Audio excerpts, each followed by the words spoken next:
Trump 2 दिन से Iran पे हमला नहीं कर रहा है और इसका इम्पैक्ट ब्रेंट क्रूड पे हुआ। ब्रेंट क्रूड जो 100 के ऊपर चला गया था वो नीचे आ गया और ये अभी 89 पे ट्रेड हो रहा है। इसी के चलते मार्केट में गैप अप ओपनिंग होती है, लेकिन ये गैप अप ओपनिंग फिर मार्केट एक ही रेंज बाउंड में ट्रेड होके ख़त्म होता है। तो क्या ये रेंज बाउंड मार्केट टिकेगा या फिर से मार्केट गिरेगा, इस पर डिस्कस करेंगे। इससे पहले वीडियो देख रहे हैं तो लाइक शेयर सब्सक्राइब करना जरूर करें। ये वीडियो केवल एजुकेशनल पर्पस के लिए बनाया गया है। कोई भी इन्वेस्टमेंट करने से प्राइस एडवाइस से जुड़ा है उसका कर ले, मैं इससे भी रजिस्टर्ड हूँ। तो मार्केट में एक गैप अप ओपनिंग होती है, जैसा भी डिस्कस किए कि मार्केट ट्रम्प का ही देन है। 2 दिन से ईरान पे हमला नहीं कर रहा है और उसी के चलते 23,900 के आसपास मार्केट खुलता है और इसी रेंज पे दिन भर मार्केट घूमता रहता है। 24,000 पार करने की कोशिश करता है लेकिन सस्टेन नहीं कर पाता है और यहीं पे आके मार्केट फिर क्लोज होता है। तो मार्केट क्या कहना चाह रहा है, इसको डेली चार्ट से समझते हैं। एक बड़ा गैप अप हुआ है और ये 24,000 के इम्पोर्टेंट लेवल पे आके खड़ा हुआ है, जो एक इम्पोर्टेंट रेसिस्टेंस है। अगर इससे पार कर लेगा मार्केट, जो एक साइकोलॉजिकल लेवल भी होगा, तो एक मार्केट बड़ी रैली के लिए तैयार हो सकता है। लेकिन यहाँ पे एक कन्फ्यूजन है, फिर से हुती ने ईरान के कई शिप और कई देशों के शिप पे हमला किया है, जिससे मामला और गड़बड़ हो रहा है। तो आइए देखते हैं इस चार्ट से क्या मार्केट संभलने की कोशिश करेगा। फिबोनाची रिट्रेसमेंट का लेवल निकालते हैं नीचे से ऊपर की ओर, तो हमें कुछ लेवल समझ में आता है। ये इंपॉर्टेंट लेवल है साइकोलॉजिकल लेवल 24,000, जिसे मार्केट पार नहीं कर पाया। ये 24,000 का इम्पोर्टेंस काफ़ी बढ़ जाता है, जो मार्केट आज इसका हाई भी बनाया था। 24,000 को पार करने की कोशिश भी किया था लेकिन सस्टेन नहीं कर पाया। 24,017 तक मार्केट गया था जरूर, राउंड फिगर में 24,000। नीचे की बात करें तो मार्केट नीचे की ओर फिसला है 23,900 की ओर, यानी 100 पॉइंट में ही मार्केट दिन भर घुमा है। तो कल मार्केट में क्या होना चाहिए, अगर 24,017 को पार करता है मार्केट तो एक बड़ी रैली पॉसिबल है। फिर 24,200 तक मार्केट मूव कर सकता है, 24,150 तक, जो नेक्स्ट इसका रेसिस्टेंस लेवल है 24,156 या 150, और उसको भी पार करता है 24,248 तक मार्केट मूव कर सकता है। नीचे की बात करें 23,900 अगर तोड़ता है तो मार्केट एक बड़ी गिरावट का शिकार हो सकता है। उसके लिए 23,800 दूसरा सपोर्ट एरिया दिख रहा है, और अगर 23,800 भी तोड़ता है तो 23,700 और 600 का भी एरिया खुलता हुआ दिख रहा है। लेकिन सबसे पहले मार्केट को कम से कम आधा घंटा ऊपर की ओर टाइम स्पेंड करना होगा। अगर मार्केट फ्लैट खुलता है, नीचे जाने के लिए कम से कम आधा घंटा स्पेंड करना होगा। मार्केट में 30 मिनट्स के टाइम फ्रेम पे नेगेटिव कैंडल बनाना होगा, तभी ये नीचे की ओर मूव कर सकता है। अब आते हैं 1 आवर के चार्ट में, समझते हैं किस तरह से मार्केट अपने आप को रिएक्ट कर रहा है।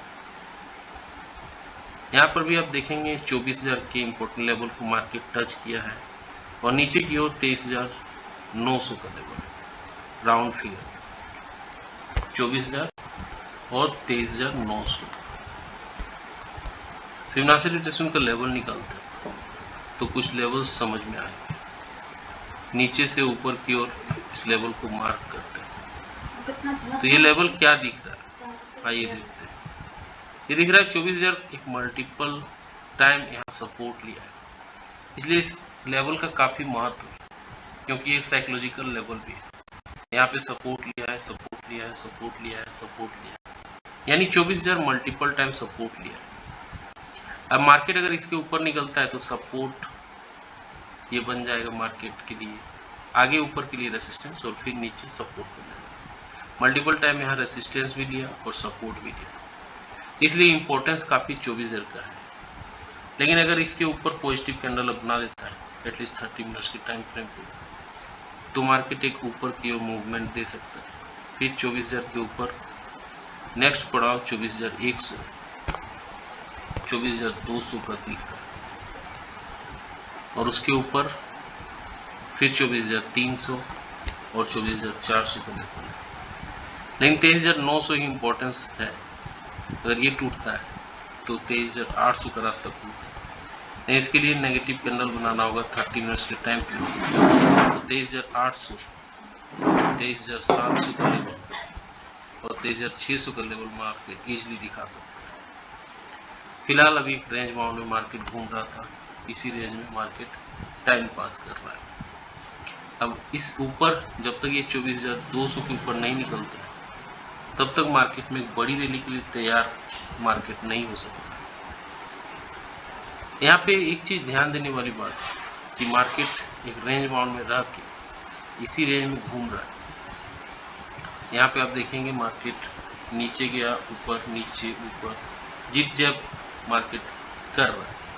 अब नीचे आया, फिर ये ऊपर जाएगा, ये मार्केट का नियत है। अब फिर ये नीचे आएगा, तब फिर ऊपर जाएगा। मार्केट को अगर ऊपर जाना है तो जाहिर सी बात है इस लेवल को पार करना होगा। 24,200 का इम्पोर्टेंस को समझना होगा। 24,200 का इम्पोर्टेंस इसलिए ज़्यादा महत्व रखता है। FIDI की बात करते हैं। FIDI कंटिन्यूसली FI जो है विशेषकर काफ़ी सेल कर रहा है हर रोज। इस दिन भी मार्केट जब ऊपर था उन्होंने सेल किया। तो मार्केट में FI का कॉन्फिडेंस नहीं है, जो बता रहा है कि मार्केट कहीं न कहीं दिक्कत हो रहा है। 1672 करोड़ का सेल किया है। DI ने उससे ज़्यादा खरीदारी किया, 2286 करोड़। कल होगा एक्सपायरी, इसलिए काफ़ी हलचल रहने वाला है। वाई डाटा को देखते हैं।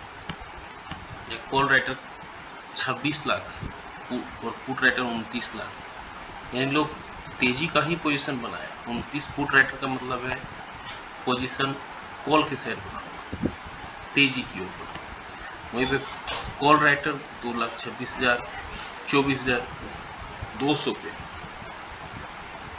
24,500 पे 1.5 लाख कॉन्ट्रैक्ट बैठा हुआ। वहीं पे पुट राइटर 23,900 पे 1,90,000, 23,800 पे, 23,750 पे भर के पुट राइटर भी बैठा हुआ। तो कहीं न कहीं मार्केट एक रेंज बाउंड रहने का संकेत दे रहा है। पुट कॉल रेशियो को समझते हैं। यहाँ पे पुट कॉल रेशियो दिख रहा है 1.12 पे, जो ओवर बॉट जोन दिखा रहा है 1 के ऊपर, और इंडिया भिक्स 12.66 पे, मैक्सिमम पेम 24,000 पे। ब्रेंट क्रूड अभी भी नीचे ही ट्रेड कर रहा है 9%। और अभी जैसे डिस्कस किए वीडियो की स्टार्टिंग में, ईरान वार में हुती जो है सऊदी के एयर फैसिलिटी पे हमला किया, तो मामला ये गड़बड़ दिख रहा है। कैसा लगा जानकारी, लाइक से सब्सक्राइब करना जरूर बताएं। मिलते हैं किसी और वीडियो में। जय हिंद।